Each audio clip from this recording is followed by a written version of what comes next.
Hello friends, welcome to my academy. Friends, आज की इस क्लास में आपके सीटेट के एग्ज़ाम के लिए सीडीपी के प्रीवियस क्वेश्चनों को डिस्कस करने वाले हैं। तो चलिए देखते हैं आज के क्वेश्चन। इसके अगर आपको सीटेट के एग्ज़ाम के लिए सीडीपी के पेड नोट्स चाहिए तो आप मुझे 7706974820 पे मैसेज करके पेड नोट्स को परचेज कर सकते हैं। यहाँ पर आपका फर्स्ट क्वेश्चन क्या रखा है, विकास की कौन सी अवस्था की प्रमुखता है? अमूर्त सोच व अपनी खुद की पहचान खोजने की चाह। ऑप्शन क्या रखा है, शैशवावस्था, प्रारंभिक बाल्यावस्था, माध्यमिक बाल्यावस्था, किशोरावस्था। ठीक है, देखिए अगर मैं बात करूँ यहाँ पर अमूर्त यानी कि एब्स्ट्रैक्ट थिंकिंग, साथ ही साथ खुद की आइडेंटिटी खोजने की जो चाह होती है वो कौन सी स्टेज में होती है? एडोलेसेंस यानी कि किशोरावस्था में। ठीक है, क्योंकि जो किशोरावस्था है इसमें जो बच्चे की एज होती है वो 11 से लेकर के 18 साल तक होती है। ठीक है, और यहाँ पर जो बच्चा होता है वो खुद की आइडेंटिटी यानी कि खुद की एक पहचान बनाने में लग जाता है कि मैं हूँ कौन, मुझे आगे लाइफ में क्या करना है। ठीक है, इसीलिए इस स्टेज को तनाव, संघर्ष और तूफान की अवस्था भी कहा गया है। और इस स्टेज में जो किशोर या फिर किशोरी होते हैं उनके अंदर जो है कई सारे हार्मोनल चेंजेस हो रहे होते हैं, है ना। एब्स्ट्रैक्ट थिंकिंग का मतलब क्या होता है?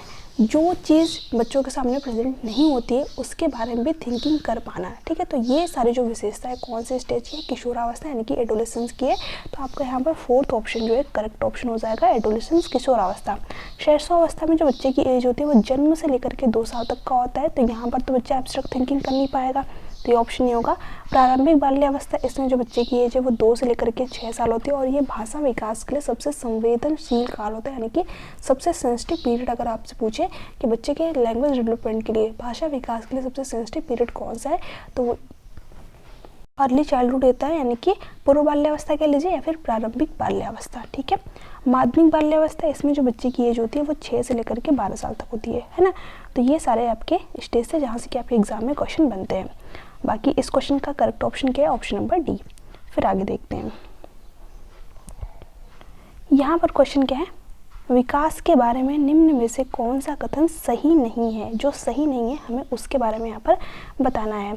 विकास एक खास क्रमानुसार चलता है, बिल्कुल सही बात है। विकास एक सीक्वेंस में चलता है, एक सीक्वेंशियल प्रोसेस है। ठीक है, जैसे कि जब बच्चे का जन्म होता है तो उसके बाद में बच्चा बैठना सीखता है, फिर खड़ा होना सीखता है, फिर चलना सीखता है, उसके बाद कहीं जा करके बच्चा दौड़ना सीखता है। तो विकास कैसे चल रहा है बच्चे का? एक सीक्वेंस में, क्रम में। ऐसा तो है नहीं कि बच्चे आज ही जन्म लिया और आज ही जो है दौड़ना शुरू कर दिया, है ना, ऐसा नहीं होता है। जो विकास है वो सीक्वेंस में यानी कि क्रम के अनुसार चलता है। तो ये बात तो सही है, बट ये ऑप्शन आपका होगा नहीं, क्योंकि हमें क्या बताना है जो सही नहीं है। विकास विभेदन व एकीकरण के सिद्धांत का पालन करता है, बिल्कुल सही बात है। यहाँ पर देखिए जो एकीकरण का सिद्धांत है वो क्या कहते हैं, जैसे कि मान लीजिए जब आप साइकिल चला रहे हैं तो आप क्या कर रहे हैं, सभी अंगों को एकीकृत कर दे रहे हैं। ठीक है, अपने आँख का भी यूज कर रहे हैं, अपने हाथ का भी यूज कर रहे हैं, अपने पैरों का भी यूज कर रहे हैं। ठीक है, तो सभी बॉडी पार्ट्स को एकीकरण, ठीक है, यानी कि एक साथ यूज करना, है ना, ये आपका एकीकरण का सिद्धांत कहता है। हालांकि जब हम लोग विकास का सिद्धांत पढ़ेंगे तो उसमें इसको और भी डीपली पढ़ेंगे। ठीक है, तो ये ऑप्शन आपका नहीं होगा।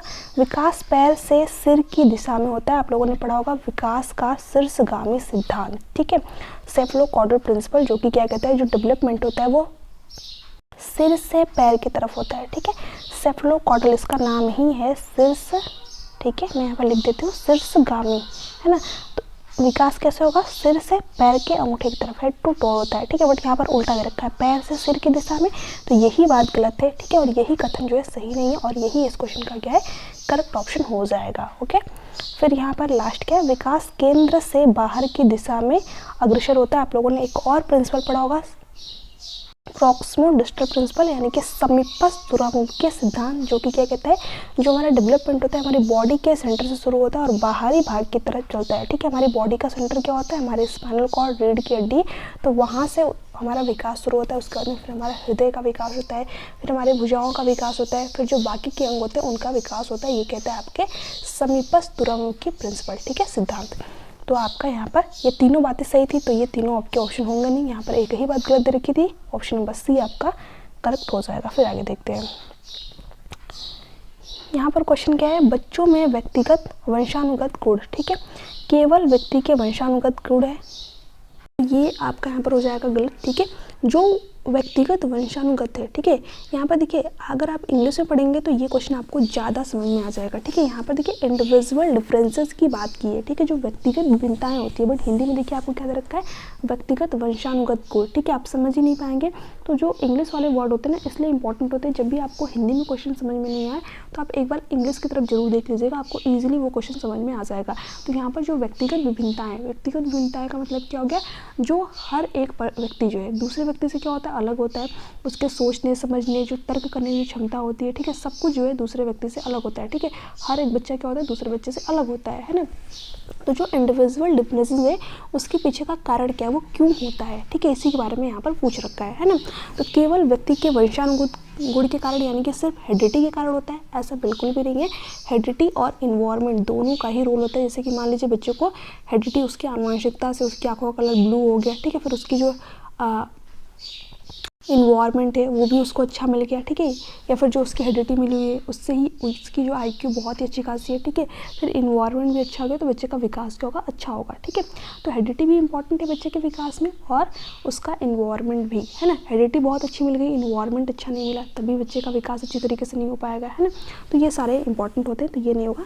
केवल देखिए यहाँ पर बाल को होना चाहिए था, बाल को लिख दिया, ठीक है, कि पालन पोषण का तरीका नहीं, यानी कि सिर्फ जो पालन पोषण का तरीका है, ठीक है, सिर्फ इन्वायरमेंट की यहाँ पर बात कर रहा है, ठीक है, हेरिडिटी की बात नहीं कर रहा है। तो अगर आप जो बच्चे को एक बहुत ही अच्छा इन्वायरमेंट दे रहे हैं बट उसको हेरिडिटी ही सही नहीं मिली हुई है, जन्म से ही उसको कोई विकार है, तो क्या आप उसको इन्वायरमेंट से ठीक कर सकते हैं? बिल्कुल भी नहीं, ठीक है। सी क्या है, आनुवंशिकता व पर्यावरणीय कारकों के बीच परस्पर जटिल अंतःक्रिया, बिल्कुल सही बात है। यानी जो हमारा डेवलपमेंट है वो कौन से दो कारकों का परिणाम होता है, हमारी हेरिडिटी और इन्वायरमेंट का, इन्हीं दोनों पर डिपेंड करता है कि हमारा डेवलपमेंट कैसा होगा। अगर दोनों बढ़िया है तो हमारा डेवलपमेंट अच्छा होगा, कोई एक खराब है तब भी हमारा डेवलपमेंट अच्छा नहीं होगा, अगर दोनों ही खराब है तब तो मतलब अच्छा होगा ही नहीं, है ना। तो यहाँ पर सी ऑप्शन आपका करेक्ट ऑप्शन हो जाएगा, ओके। केवल बच्चों का भौतिक परिवेश, यहाँ फिर से इन्वायरमेंट की बात कर दी है, ठीक है, केवल एक पक्ष की बात कर रहे हैं तो ये भी बात गलत है। फिर आगे देखते हैं,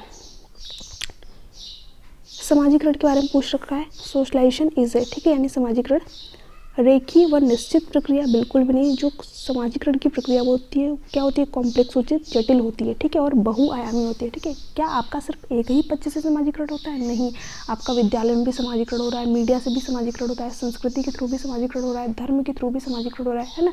तो कई पक्षों में आपका समाजीकरण हो रहा है, ठीक है, एक ही जगह से आप चीज़ों को नहीं सीख रहे, परिवार से भी हो रहा है, ठीक है, तो कई जगहों से जो है आप चीज़ों को सीख रहे हैं। तो जो समाजीकरण की प्रक्रिया है वो क्या है, एक जटिल प्रक्रिया, एक कॉम्प्लेक्स प्रोसेस है, साथ ही साथ जो है बहुआयामी प्रक्रिया है, ठीक है, क्योंकि कई आयामों से आप यहाँ पर सीख रहे हैं, है ना। तो निश्चित प्रक्रिया क्या बिल्कुल फिक्स्ड है कि आपका इतना ही समाजीकरण होगा? नहीं, जैसे कि मान लीजिए आप अभी रह रहे हैं इंडिया में, ठीक है, फिर आप चले गए अमेरिका में, तो फिर उसके अकॉर्डिंग आपका समाजीकरण सोशलाइजेशन होने लगेगा, फिर आप वहाँ की चीज़ों को फॉलो करने लगेंगे, है ना। तो जो समाजीकरण की प्रक्रिया वो निश्चित नहीं होती है, सरल वो एक आयामी प्रक्रिया, यानी कि आप एक ही जगह से चीज़ों को सीखते नहीं, जटिल यानी कि कॉम्प्लेक्स है, साथ ही साथ जो है मल्टी डायमेंशनल है, बहुआयामी प्रक्रिया है। तो सी ऑप्शन करेक्ट है। अनम्य व सार्वभौमिक प्रक्रिया बिल्कुल भी नहीं, सब जगह एक ही जैसा थोड़ी समाजीकरण होता है, हर जगह जो है अलग रूल रेगुलेशन होते हैं, नियम होते हैं, है ना।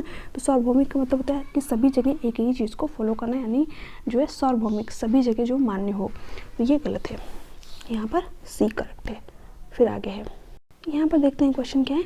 जीन प्याजे ने सुझाव दिया कि, ये तो बहुत ही इंपॉर्टेंट क्वेश्चन है, ठीक है, इसको आप स्टार मार्क कर लीजिएगा, कई बार आपके एग्जाम में पूछा हुआ है, ठीक है। बच्चों बड़ों से अलग सोचते और सीखते हैं, यहाँ पर फर्स्ट ऑप्शन आपका करेक्ट ऑप्शन हो जाएगा, ठीक है। अब आप सोच रहे होंगे कि मतलब ये चीज़ क्या आप बता रही हैं, है ना, तो इसको बड़े ही ध्यान से समझिएगा। देखिए जो जीन प्याजे वो क्या कहते हैं, जैसे कि मान लीजिए एक वयस्क व्यक्ति है, एक बड़ा व्यक्ति है, ठीक है, इसको आप यहाँ पर एक बड़ा व्यक्ति मान लीजिएगा, ठीक है, इमेज सही नहीं बनी बट मान लीजिएगा, ओके। तो ये कोई वयस्क व्यक्ति है, बड़ा व्यक्ति है, ठीक है, और यहाँ पर एक छोटा सा बच्चा है, ठीक है। अब देखिए जो जीन प्याजे वो क्या कहते हैं कि जितना आप सोच सकते हैं, यानी जितना एक वयस्क व्यक्ति सोच सकता है उतना एक छोटा सा बच्चा भी सोच सकता है, यानी जो क्वांटिटी होती है सोचने की, जो मात्रा होती है वो क्या होती है, सेम होती है, इक्वल होती है, ठीक है। बट जो सोचने का तरीका है, जो प्रकार है वो अलग होता है वयस्क व्यक्ति का और एक छोटे बच्चे का, ठीक है।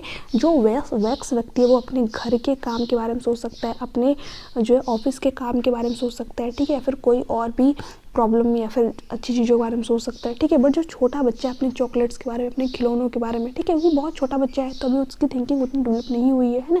बट जो मात्रा वो सेम होती है, जितना थिंकिंग आप करते हो उतना एक छोटा बच्चा भी करता है। बट आप अलग चीज़ों के बारे में सोचते हो, छोटा बच्चा अलग चीज़ों के बारे में सोचता है, ठीक है। तो यही कहते हैं आपके जीन प्याजे कि जो बच्चे होते हैं वो बड़ों से अलग सोचते हैं और सीखते हैं, अलग तरीके से सोचते हैं और सीखते हैं, ठीक है। वो जो सोचने की जो क्वांटिटी, जो मात्रा, वो क्या होती है, सेम होती है ना। तो ये बात आपको ध्यान में रखनी है। तो फर्स्ट करेक्ट है। भाषा विकास को सुसाध्य करती है, बिल्कुल भी नहीं, ठीक है। इसकी बात तो आपके जीन प्याजे करते ही नहीं है। तो थिंकिंग की बात करते हैं, यानी जो थिंकिंग होती है ये क्या करती है, लैंग्वेज को निर्धारित करती है। यानी ये कहते हैं विचार से भाषा आती है, ठीक है, विचार से भाषा आती है, ठीक है। तो ये बात आपको ध्यान रखनी है। तो ये उल्टा दे रखा है।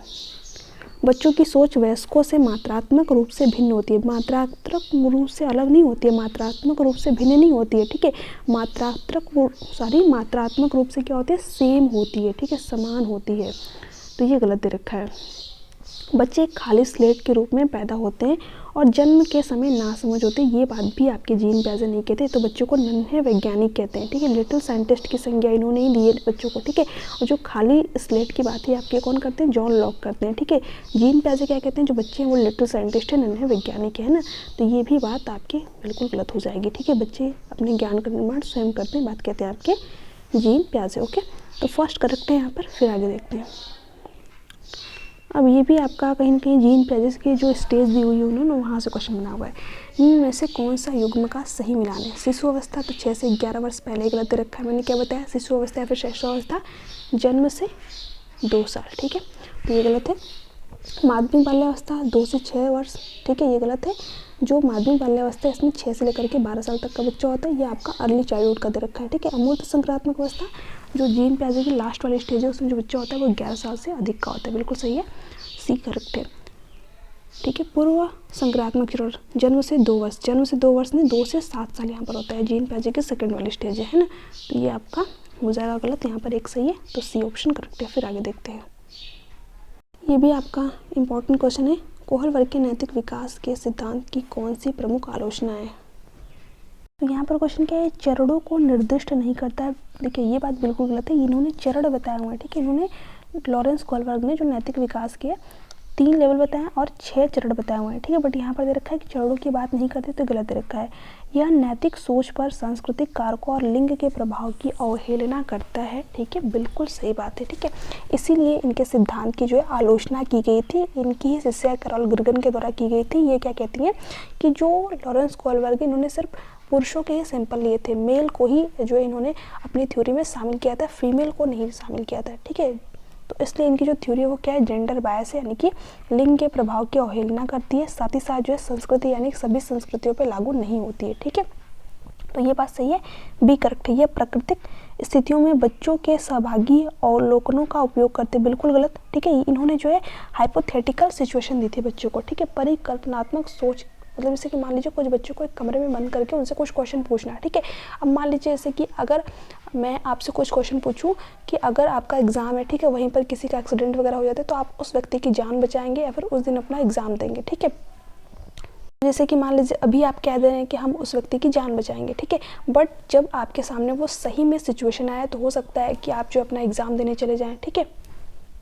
तो कहने को व्यक्ति कुछ भी कर सकता है, बट हो सकता है जब सिचुएशन, जब सच में वो चीज़ उसके सामने घटित हो तो वो कुछ और करे, ठीक है, उसका जो फैसला हो कुछ और हो। तो इसी तरह जो लॉरेंस कोहलबर्ग ने एक कमरे में बच्चों को बंद करके जो क्वेश्चन पूछे थे उसके आधार पर बच्चों ने आंसर दे दिए, ठीक है।